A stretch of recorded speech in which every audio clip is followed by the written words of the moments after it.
Hi guys, welcome to cric chat with Venkatesh. So Indian క్రికెట్లో గంభీర పర్వం మొదలు కాబోతుంది. Gautam Gambhir Indian team head కోచ్గా బాధ్యతలు చేపట్టబోతున్నాడు. 2 years పాటు అతను ఈ కోచ్గా ఉంటాడు, ఇండియన్ టీం హెడ్ కోచ్గా. ఇది ఎక్స్పెక్టెడ్, ఇదేం కొత్త విషయం ఏం కాదు, మనం ముందు నుంచి అనుకున్నదే. ఇప్పుడు అది అఫీషియల్గా కన్ఫర్మేషన్. ట్విట్టర్లో బీసీసీఐ సెక్రటరీ జైషా ఒక ట్వీట్ పెట్టాడు ఎక్స్లో, ఏంటంటే గౌతమ్ గంభీర్ హెడ్ కోచ్గా టేక్ ఓవర్ చేస్తారని చెప్పి. సో శ్రీలంకతో ఈ నెలాఖరు నుంచి జరగబోయే 3 matches T20s, 3 matches ODI సిరీస్తో Gautam Gambhir తన ఇన్నింగ్స్ ప్రారంభిస్తాడు. సో 2 years అంటే ఇంకేముంది, మన మళ్ళీ వన్డే వరల్డ్ కప్ ఇండియాలో జరగబోతుంది.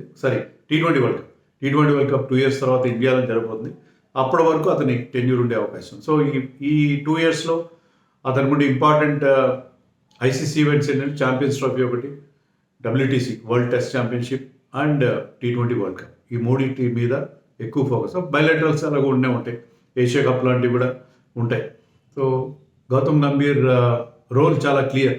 సో మరిన్ని టైటిల్స్ అతను మనకి గెలిపించి పెట్టాలి. గౌతమ్ గంభీర్ టెన్యూర్ ఎలా ఉండబోతుందన్న విషయంలో నా అభిప్రాయం వీడియో చివరిలో చెప్తాను, చూడండి చివరి దాకా. సో గౌతమ్ గంభీర్ కూడా ట్వీట్ చేశాడు.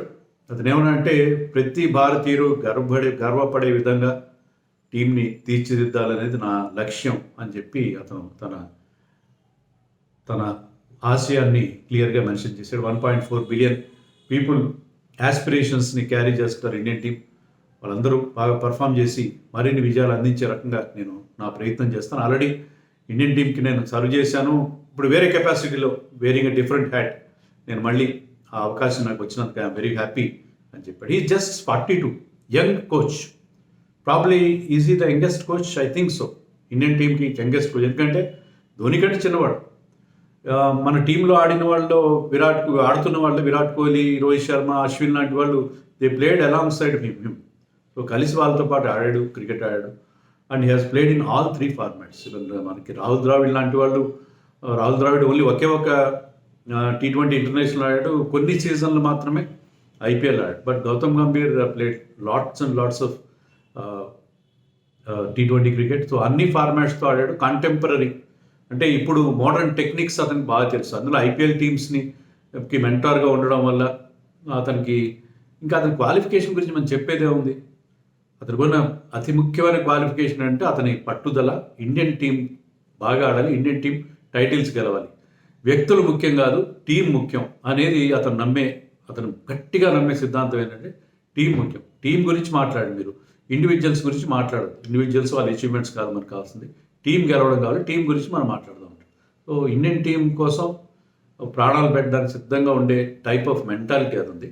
సో అలాగే 2 సార్లు మనకి టైటిల్స్ గెలిపించి పెట్టాడు. 2007 T20 వరల్డ్ కప్లో టాప్ స్కోరర్, అలాగే 2011 T20 వరల్డ్ కప్లో కూడా అతనే టాప్ స్కోరర్. సో అతనికి ఉన్న క్రెడెన్షియల్స్గా చెప్పేదే ఉంది. ఈవెన్ అతను 6 సార్లు ODIsలో ఇండియన్ టీంని లీడ్ చేశాడు. ఇండియా క్యాప్టెన్గా 6 సార్లు మాత్రం ODIsలో లీడ్ చేస్తే 6 మ్యాచ్లు గెలిచాడు. సో 100% రికార్డు ఉంది. కోర్స్ 6 మ్యాచ్లు కూడా ఇండియాలో జరిగినవే, but whatever, he has 100% record as captain of India. And course even as IPL క్యాప్టెన్గా కూడా 2 సందర్భాలు, 2012, 2014లో తమ టీంకి KKRకి టైటిల్ గెలిపించి పెట్టాడు. 2 వాళ్ళకి ఇంత వచ్చిన 3 టైటిల్స్ కూడా అతని చలవని చెప్పాలి. 3వసారి మొన్న రీసెంట్గా కోచ్గా కూడా టైటిల్ గెలిపించి పెట్టాడు. LSG కూడా అతను చాలా మంచి టీం తయారు చేశాడు. అతను కోచ్గా ఉన్న 2 సందర్భాల్లో కూడా వాళ్ళు ప్లే ఆఫ్స్కి వెళ్ళారు. సో అతనికి టాక్టిక్స్ వైజ్ అతను అద్భుతమైన టాక్టిక్స్ ఉంటాయి. మనం ఈవెన్ అతను కామెంటరీ చేసినప్పుడు కూడా చూసాం. స్ట్రాటజీ పరంగా, టాక్టిక్స్ పరంగా టాప్ క్లాస్, టాప్ నాచ్, దాంట్లో ఎలాంటి సందేహం లేదు. టీంని ఇన్స్పైర్ చేయడం, ప్లేయర్స్ ఇన్స్పైర్ చేయడం. Latest example Sunil Narayan batting మర్చిపోయాడు. అలాంటి సునీల్ నారాయణని ఒక టాప్ క్లాస్ బ్యాట్స్మెన్గా మనకి మొన్న IPL సీజన్లో తయారు చేయడం. సునీల్ నారాయణ్ స్వయంగా చెప్పాడు, గౌతమ్ గంభీర్ ఇచ్చిన ఇన్స్పిరేషన్తో మళ్ళీ నేను నా బ్యాటింగ్ ప్రావెస్ని మళ్ళీ సాధించగలిగానని చెప్పాడు. సో ఆ రకంగా టీంని ఎలా ఇన్స్పైర్ చేస్తాడు, ప్లేయర్స్ నుంచి ఎలా పర్ఫార్మెన్స్ రాబడతాడనే విషయంలో, సో అతని క్రెడెన్షియల్స్ విషయంలో ఎవరికి అలాంటి సందేహాలు ఉండాల్సిన అవసరం లేదు. బహుశా ఆ కారణంగానే ఇండియన్ క్రికెట్ డెసిషన్ మేకర్స్ ఎవరైతే ఉన్నారో, అంటే పేర్లు మనం చెప్పుకోవాల్సిన అవసరం, వాళ్ళు ఏం డిసైడ్ చేశారంటే అతను పాలిటిక్స్లోకి వెళ్ళడం, క్రితం పార్లమెంట్ ఎలక్షన్స్లో అతను ఢిల్లీ నుంచి ఎంపీగా ఎలక్ట్ కావడం కూడా మనకు తెలుసు. కానీ ఈసారి అతను పోటీ చేయలేదు, రాజకీయాల నుంచి తప్పుకుంటున్నానని కూడా ప్రకటించాడు. బహుశా ఇండియన్ టీమ్ కోచింగ్ అసైన్మెంట్ ఏదైనా అప్పచెప్పాలని చెప్పి the powers that be might have decide చేసుకుని అతన్ని ఆ రోల్ నుంచి తప్పించి, పాలిటిక్స్ నుంచి తప్పించి నువ్వు కోచ్గా రావాల్సి ఉంటుందని చెప్పి అతనికి కొత్త రోల్ ఇచ్చినట్టుగా ఉన్నారు. అందుకే అతను పూర్తిగా వదిలేసి ఇప్పుడు ఇండియన్ టీమ్ కోచ్గా అతను రావడం జరిగింది. It's a good thing for Indian cricket అని చెప్పాలి. గౌతమ్ గంభీర్ లాంటి ఒక కాంటెంపరీ ప్లేయర్ కోచ్గా రావడం నిజంగా టీంకి మంచి శుభసూచకంగా మనం చెప్పుకోవాలి. మరి అతను కొన్ని షరతులు పెట్టినట్టు ఆ మధ్య వార్తలు వచ్చాయి. అదేంటంటే నా కోచింగ్ స్టాఫ్ విషయంలో నాకు ఫుల్, అంటే మిగతా వాళ్ళు ఉంటారు కదా, bowling coach, batting coach, fielding coach, వీళ్ళ విషయంలో నాకు ఫుల్ ఫ్రీడమ్ ఇవ్వాలి. తర్వాత టీమ్ డెసిషన్స్ విషయంలో నాకు ఫుల్ ఫ్రీడమ్ ఉండాలి. అలాగే డిఫరెంట్ ఫార్మాట్స్కి డిఫరెంట్ ప్లేయర్స్ ఉండాలి. ఇలాంటి కొన్ని షరతులు పెట్టినట్టుగా మనకి ఆ మధ్య వార్తలు వచ్చాయి. దాంట్లో నిజాలు మనకు తెలియదు, కానీ వార్తలు అయితే వచ్చిన గంభీర్ కానీ బీసీసీఐ కానీ ఎవరు ఖండించలేదు దాన్ని. They are not denied any of that. So అతని ఎజెండా చాలా క్లియర్. ఏంటంటే అతనికి ఫ్రీ హ్యాండ్ ఉండాలి. తర్వాత డిఫరెంట్ టీమ్స్ ఉండాలి.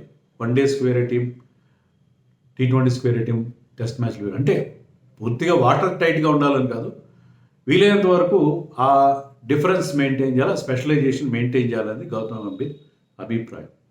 అతను అదే ఎజెండాతో ముందుకెళ్ళే అవకాశం ఉంది. మరి అది కోచింగ్ స్టాఫ్లో ఎవరుంటే బాగుంటుంది? మిగతా ముగ్గురి టెన్యూర్ కూడా ముగిసినట్టు బీసీసీఐ ప్రకటించింది. అంటే batting coach Vikram Rathore, bowling coach Paras Mhambrey, fielding coach T Dilip, వీళ్ళ టెన్యూర్ కూడా ముగిసినట్టుగా ప్రకటించారు. సో దాంట్లో ఎవరైనా కంటిన్యూ అవ్వకపోవచ్చు. Gautam Gambhir might get his own team.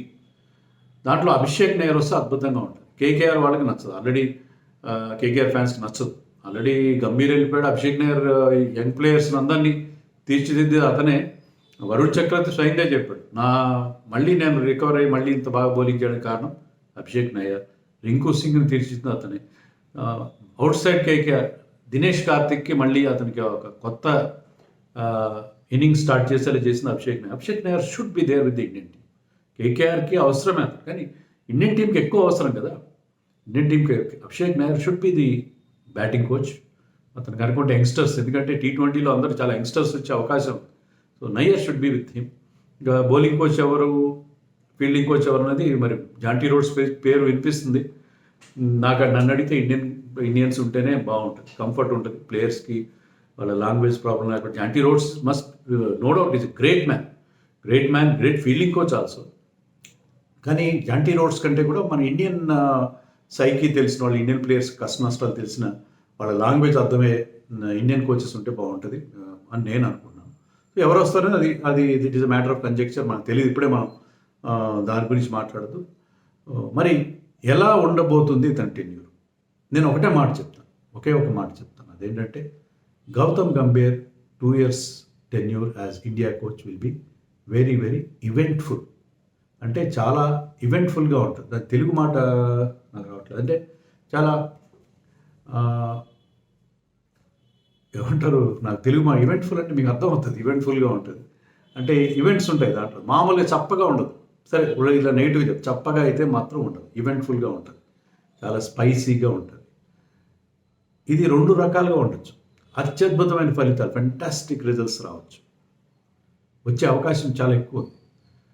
లేకపోతే చాలా కాంట్రవర్షియల్గా కూడా మారే అవకాశం కూడా ఉంది. ఇక్కడ గౌతమ్ గంభీర్ టెంపర్మెంట్ బట్టి చెప్తున్నాను, 2 రకాలుగా జరగచ్చు. అయితే ఎక్కువ అద్భుతమైన ఫలితాలు వచ్చే అవకాశం, ఎందుకంటే టీం కూడా బాగుంది. కోచ్ కానీ కెప్టెన్ కానీ మనం ఎప్పుడు అనుకుంటా, the cost of repeating my self I will say this, any coach or any captain is as good as is టీంని బట్టి. టీం బ్రహ్మాండంగా ఉంది. T20లో అంతా యంగ్స్టర్స్ వచ్చారు. వన్ డేలో కూడా మనకి వీ హ్యావ్ సార్టెడ్ అవుట్, ఎవరు కావాలి ఆల్రౌండర్స్ బాగా డెవలప్ అవుతున్నారు. టెస్ట్ మ్యాచ్లో కొంత ప్రాబ్లం ఉంది, కానీ సీనియర్స్ ఇంకా ఆడుతున్నారు కాబట్టి మనకి టెస్ట్ మ్యాచ్లో కూడా we can do well. With Bumrah full ఫిట్గా ఉన్నాడు. షమీ ఇంత మళ్ళీ ఫిట్నెస్ రిగైన్ చేస్తున్నాడు. సో మన టెస్ట్ మ్యాచ్లు కానీ వన్డేలు కానీ దేంట్లో మనం వరి అవ్వాల్సిన అవసరం లేదు. సో ఫెంటాస్టిక్ రిజల్ట్స్ రావడానికి ఎక్కువ అవకాశాలు అటువైపు ఉన్నాయి. అయితే గౌతమ్ గంభీర్ అంటే ఆల్రెడీ అతనికి విరాట్ కోహ్లీతో కొన్ని ఇష్యూస్ ఉన్నాయి. నిన్నమోడదాకా వాళ్ళిద్దరి మధ్య పచ్చగడ్డేస్తే బగ్గుమనే పరిస్థితి ఉండేది కదా. కానీ దే హ్యావ్ మెండెడ్ ఫెన్సెస్. సో అవన్నీ వాళ్ళిద్దరి మధ్య రాజీ కుదిరిపోయింది. బహుశా బీసీసీఐ పెద్దలు కూడా చెప్పారు. కానీ ఎక్కడో ఏదో చిన్న ఇది ఉంటుంది కదా, కొంచెం టెన్షన్ అయితే ఉంటుంది. అంతా దూరం అయిపోవాలి. ఎందుకంటే మనం రోహిత్ విరాట్ విషయంలో కూడా చూసాం. వాళ్ళిద్దరి మధ్య they are not best of friends. We know that they are not best of friends. But మొన్న ఇద్దరు కలిసికట్టుగా ఇండియాకి టైటిల్ గెలిపించి పెట్టారు ఇద్దరు. ఈవెన్ నేను ఎక్కడో చదివాను మొన్న, when they went to bat for the in the final, మామూలుగా ఓపెనర్స్ ఇద్దరు హగ్ చేసుకోరు. It seems they hug each other. నేను కూడా మిస్ అయ్యాను, ఎవరో రాశారు హగ్ చేసుకున్నారు. సో అంత బాగా వాళ్ళు కలిసిపోయారు. అలాగే గంభీర్ అండ్ కోహ్లీ కూడా కలిసిపోతారు, ఎలాంటి వివాదాలు. అలాగే ఇంకొన్ని స్టేట్మెంట్స్ కూడా అప్పట్లో ఉన్నాయి.